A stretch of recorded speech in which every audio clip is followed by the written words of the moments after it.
Nama pedang ini Naga Puspa. Selamatkan dia. Jangan sampai jatuh ke tangan pendekar berwatak jahat.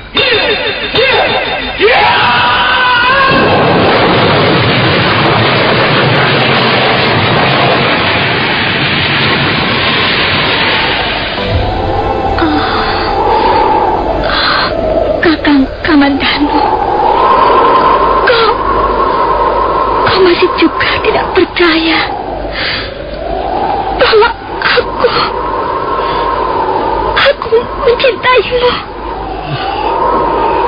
Mesin, maafkan aku, Mesin. Mesin. Mesin!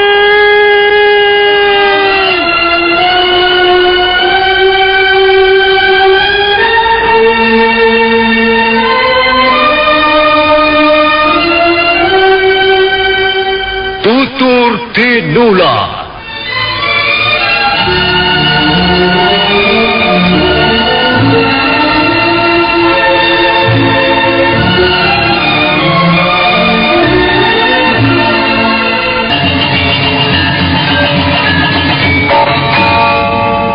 Sandiwara ini didukung oleh pemain-pemain radio yang sudah ternama.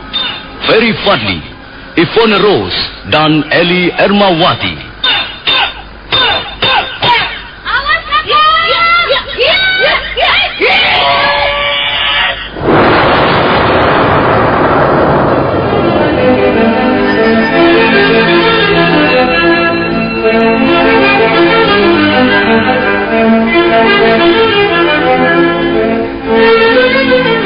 Cerita ini ditulis dan disusun oleh S. Tijab, hiasan musik dan sutradara C. Ispriyonoka. Kali ini mengetengahkan episode ke-6 dengan judul Cahaya Fajar Menembus Hutan Tarik.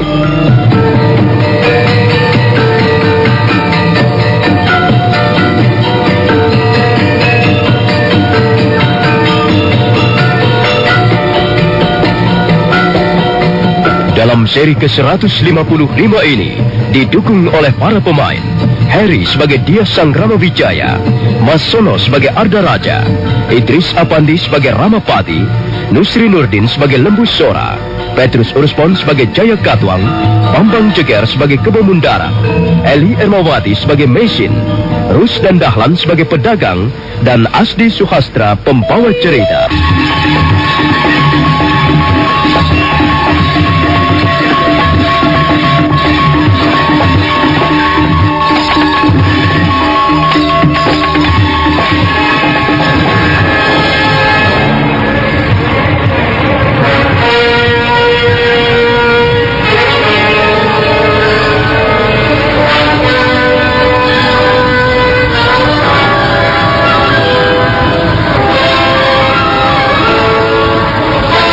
Ruang pendapa rumah kediaman Dia Sang Ramawijaya seketika menjadi hening. Kata-kata yang diucapkan Arda Raja terasa pedas, terasa panas dan menyakitkan. Wajah Rangga Lawe yang duduk di sebelah Lembu Sora kelihatan merah padam. Tapi nampaknya Dia Sang Ramawijaya sendiri berusaha menahan gejolak hatinya. Sang Ramapati memberikan isyarat dengan kerdipan mata, dan Dia Sang Ramawijaya segera menangkap isyarat itu, yang kurang lebih artinya menyuruh dia bersabar. Adi Arda Raja, aku sama sekali tidak mengerti mengapa Adi mempunyai pikiran seperti itu tentang Majapahit. Kakang Wijaya, naluriku mengatakan bahwa ada hubungan yang erat antara Majapahitmu ini dengan Desa Lupandak. Aku melihat gejala-gejala yang sama, suasananya sama, orang-orangnya pun itu juga kurang lebih sama. Apakah ini hanya merupakan kebetulan saja? Di dunia ini banyak hal-hal yang bersifat kebetulan, Adi Arda Raja. Memang. Tapi seringkali terjadi apa yang semula kita duga sebagai suatu kebetulan, ternyata ada unsur kesengajaan, Kakang. Angger Arda Raja, sebaiknya persoalan ini jangan dipanjang lebarkan. Benar, Ger. Tak ada perlunya membesar-besarkan perkara. Siapa yang membesar-besarkan perkara, Paman Empu Sora? Kalau memang terbukti ada hubungan yang erat antara Desa Lopandak dan Majapahit, ini bukan perkara yang kecil, Paman. Ini harus diusut terus, harus diselidiki sampai tuntas. Ibarat sebuah kolam, harus bisa dilihat sampai ke dasarnya, Paman. Iya, baiklah. Kalau memang demikian keinginan Adi Ardaraja, silakan. Tapi kami yakin bahwa Adi Ardaraja tidak akan bisa menemukan apa-apa di dasar kolam. Itu bisa kita lihat nanti, Kakang Wijaya. Aku pun tidak akan menyerah sampai di sini. Sampai kapan seseorang mampu menyimpan bau busuk di dalam tubuhnya? Adi Ardaraja, kalau kita ingin bicara soal aroma, maka kita juga harus tahu keadaan indera penciuman kita. Di halaman depan itu ada banyak macam tanaman bunga. Ada bunga melur, bunga cempaka, bunga kenanga, dan salah satu di antara bunga-bunga itu ada sebuah bunga yang menyebarkan aroma yang amat sedap. Bunga itu adalah bunga sonyaroga. Tapi tentu saja, bagi seseorang yang mempunyai indera penciuman yang tidak sehat, dia tidak akan mampu mencium harumnya bunga sonyaroga. Barangkali yang terjadi adalah sebaliknya. Dia akan mencium bau busuk yang sangat menusuk. Kakang Wijaya, bagaimana kalau seandainya di Pedukuhan Majapahit ini ada bunga bangkai? Adi Ardaraja, kami tidak pernah menanam bunga bangkai di tempat yang kami huni selama ini. Entahlah, di tempat lain, kami tidak tahu. Kakang Wijaya, kau memang pandai bermain dengan kata-kata. Iya. Kau pandai bersembunyi di balik kata-kata. Tapi Ardaraja tidak akan kurang waspada. Sekarang pun, aku sudah mencium bau yang tidak sedap di balik kata-katamu itu. Bau busuk, bau bunga bangkai, Kakang. Adi Ardaraja, kau perlu mengunjungi seorang tabib untuk menyembuhkan indera penciumanmu yang tidak sehat. Kurang ajar. Ardaraja, sudahlah. Hentikan perdebatan yang tidak ada manfaatnya ini. Hamba tersinggung, Ayahanda Prabu. Ardaraja, kau tidak perlu mengumbar hawa nafsumu. Kau tahu apa yang aku maksudkan, bukan?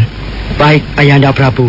Hamba tahu. Nah, pertengkaran ini tadi tidak perlu diteruskan lagi. Kalian bukan anak-anak kecil lagi. Kalian kuanggap sudah cukup dewasa. Karena itu, kuharapkan kalian bisa mengatasi segala permasalahan dengan sikap yang juga dewasa.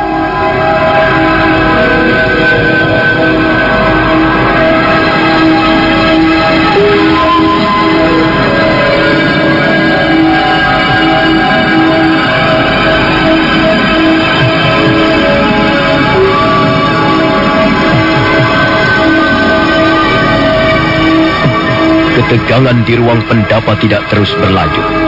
Sekalipun Ardaraja nampak masih kesal dan marah, dan juga kecewa, tapi dia sudah tidak bisa berbuat apa-apa lagi. Usahanya untuk memojokkan Tias Sanggramawijaya di depan Sang Prabu Jaya Katuang telah gagal. Tak lama kemudian, keempat orang istri Tias Sanggramawijaya keluar. Mereka membawa nampan berisi makanan-makanan ringan, dan dua orang di antaranya membawa guci-guci berisi minuman. Dan selanjutnya, ruangan pendapa disibukkan oleh mereka yang sedang menikmati hidangan khas Majapahit. Tias Sanggramawijaya dengan ramah menyilahkan tamu-tamunya untuk mencicipi hidangan.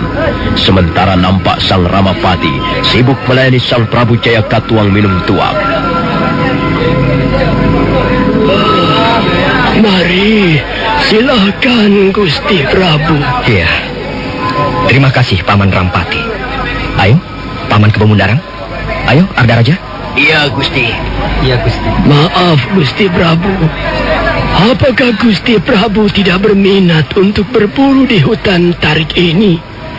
Hamba lihat Gusti Prabu juga membawa peralatan untuk berburu. Iya, memang. Semula, memang aku ingin sekali berburu. Tapi sebaiknya aku batalkan saja untuk saat sekarang ini. Kalau misalnya Gusti Prabu ingin berburu, kami dapat menunjukkan daerah perburuan yang mengasihkan. Di sebelah utara Pedukuhan Majapahit ini ada sebuah bukit yang banyak sekali dihuni oleh kijang-kijang liar. Dan di sebelah timur Gusti Prabu dapat dengan mudah menemukan sarang-sarang burung merak. Menyenangkan sekali. Tapi Paman Rampati, kau jangan kecewa. Aku memang harus segera kembali ke Istana Kediri. Aku banyak mempunyai urusan yang berhubungan dengan ketatanegaraan. Barangkali pada kesempatan lain, aku akan kembali lagi ke tempat ini untuk berburu.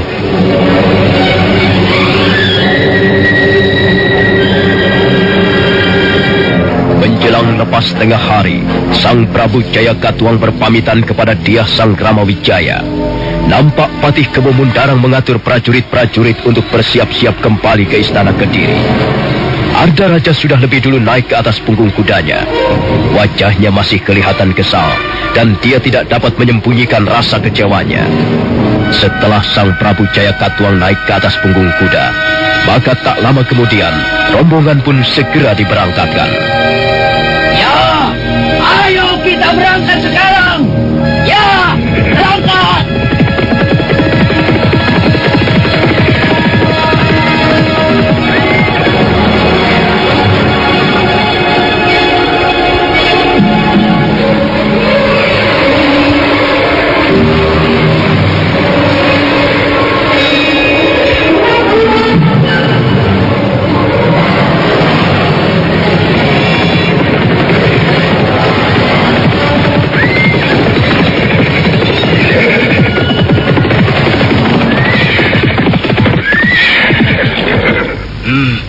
Mengapa berhenti, Gusti Prabu?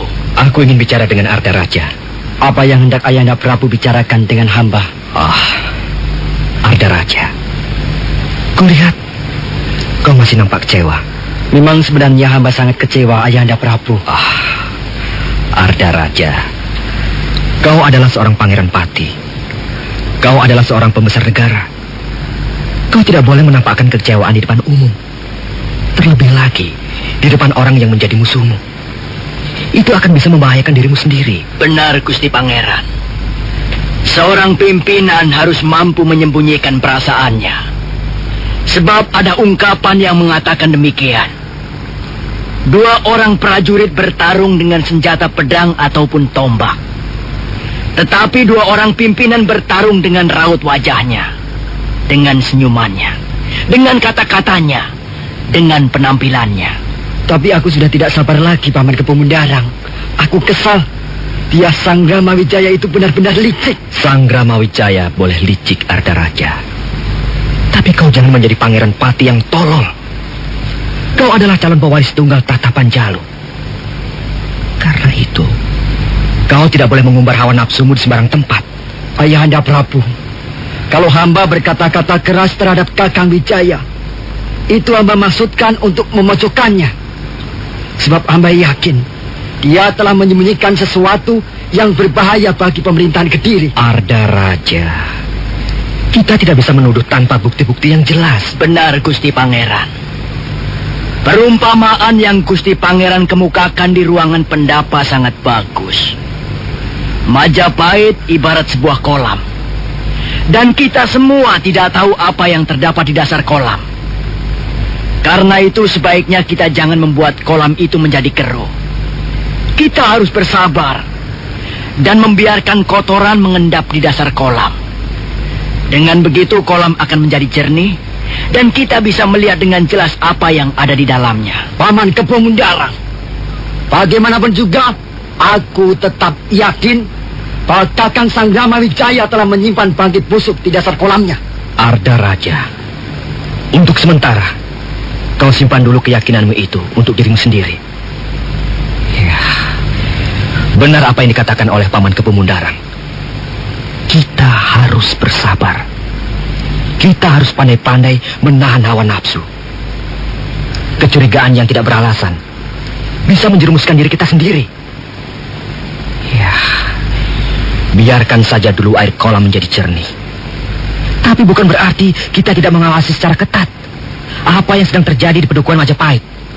Kita akan terus mengadakan penyelidikan dan pengawasan. Kalau memang suatu ketika terbukti bahwa Sanggrama Wijaya telah menyusun kekuatan di desa Majapahit untuk merongrong kewibawaan pemerintahan Kediri, nah, Pada saat itulah kita diwajibkan bertindak dengan tegas. Ya, sudahlah Ardaraja.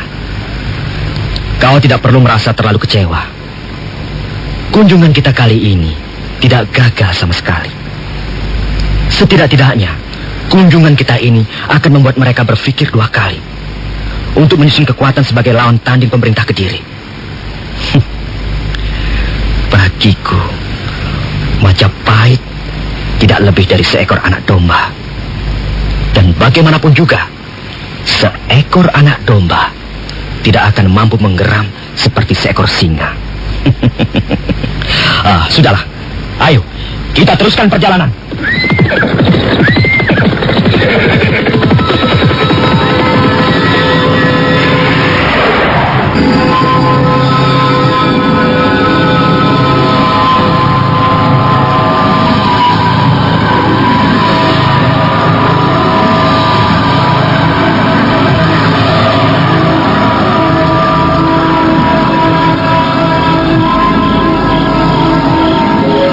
Raja itu memang manusia yang berbahaya sekali.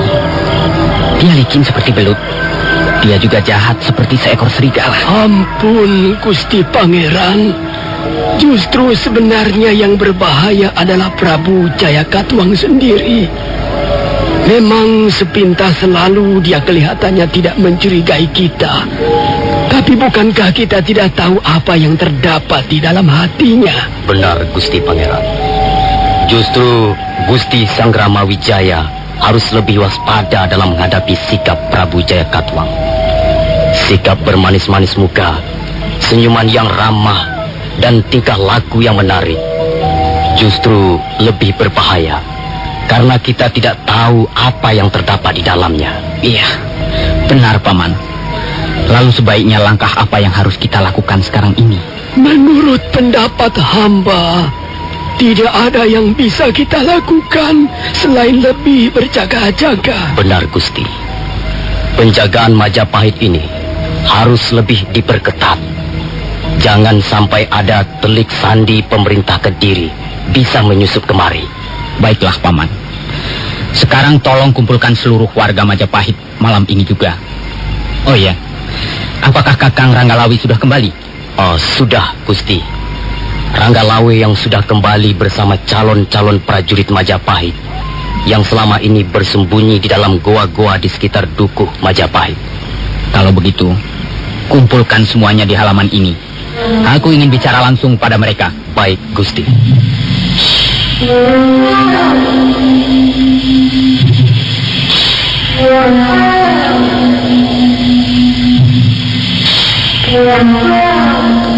Malam itu, halaman rumah kediaman Dyah Sangramawijaya nampak dipadati oleh sekumpulan manusia.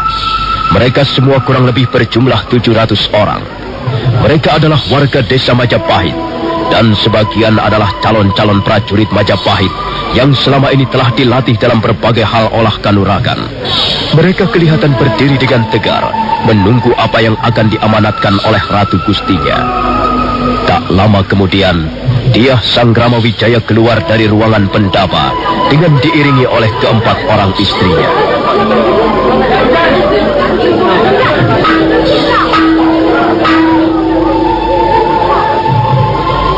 Saudara-saudaraku yang tercinta, untuk kesekian kalinya kita berkumpul di halaman rumah ini.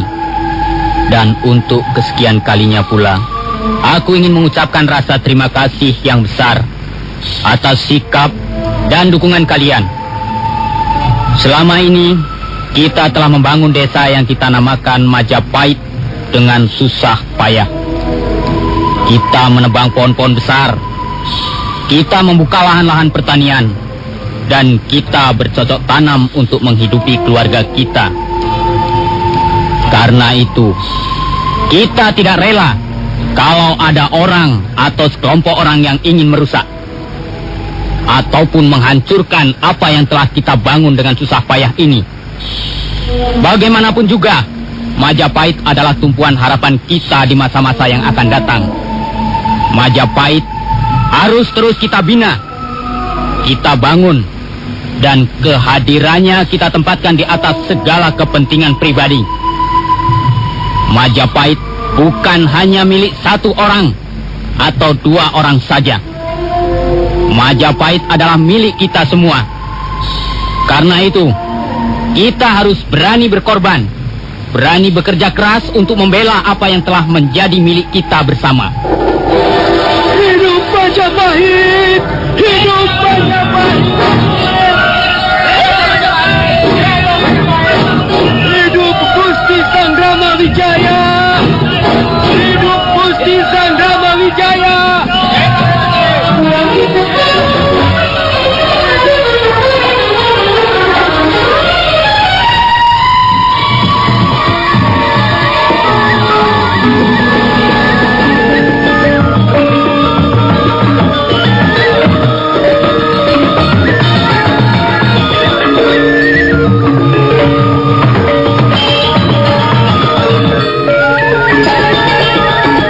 Kita tinggalkan sejenak suasana di padukuhan Majapahit yang penuh diwarnai semangat perjuangan.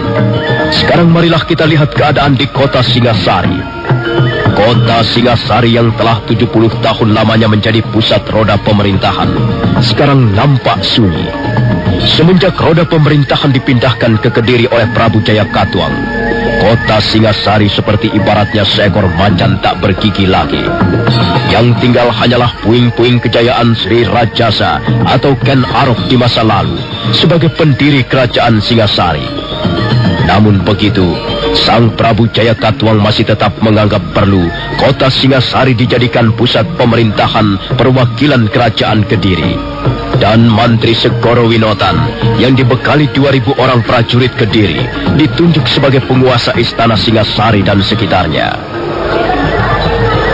Walaupun kota Singasari sudah menjadi seperti kota tua, namun pasar Singasari yang terletak di sebelah utara alun-alun kelihatannya masih cukup ramai. Setiap 5 hari sekali, pasar itu menjadi sangat sibuk oleh kegiatan para pedagang yang datang dari berbagai desa di sekitarnya. Kelihatannya kau seorang wanita asing. Kulitmu putih dan wajahmu tidak memperlihatkan wajah yang biasanya dimiliki oleh seorang wanita pribumi. Apakah pendapatku ini benar? Pendapat Tuan tidak seluruhnya benar. Ayahku memang seorang pedagang asing, tapi ibuku seorang wanita pribumi.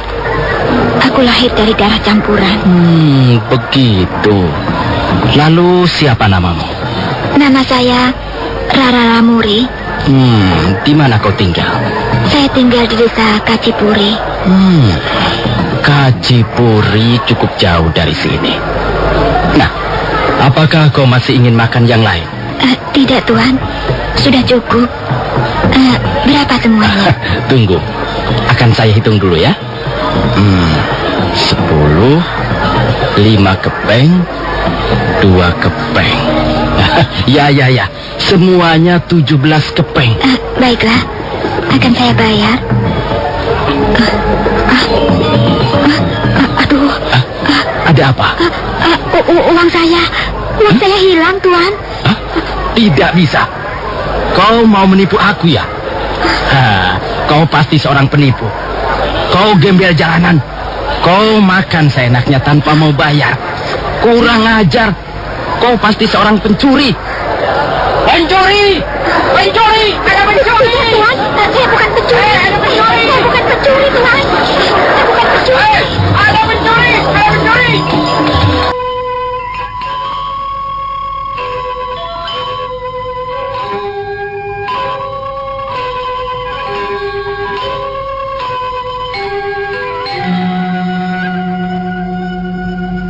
Meisin semenjak peristiwa penyergapan di rumah kediaman Empu Hanggareksa beberapa waktu yang lalu, hidup terlunta-lunta di dalam pelariannya. Dia berjalan dengan tujuan yang tidak pasti. Agar jangan mudah dikenali orang, dia sengaja menukar pakaiannya dengan pakaian yang biasa dikenakan seorang gembel jalanan. Rambutnya dibiarkannya acak-acakan, tak pernah disisir. Demikian juga wajahnya kelihatan kotor. Di pagi yang cerah itu, ketika matahari bersinar dengan cemerlang di atas langit, Meisin tiba di pasar Singasari. Dia segera menyelinap di antara kerumunan orang-orang yang sibuk berjual beli. Karena merasa lapar dan haus, dia segera menghampiri seorang penjual makanan. Tapi dia benar-benar terkejut. Ketika selesai makan, mendadak dia baru menyadari bahwa uangnya telah tidak ada lagi. Penjual makanan pun marah-marah. Dia dituduh sebagai seorang pencuri. Saudara pendengar, bagaimanakah kisah selanjutnya? Nantikan saja lanjutan kisah Tutur Tinular ini dalam seri berikutnya. Sampai jumpa.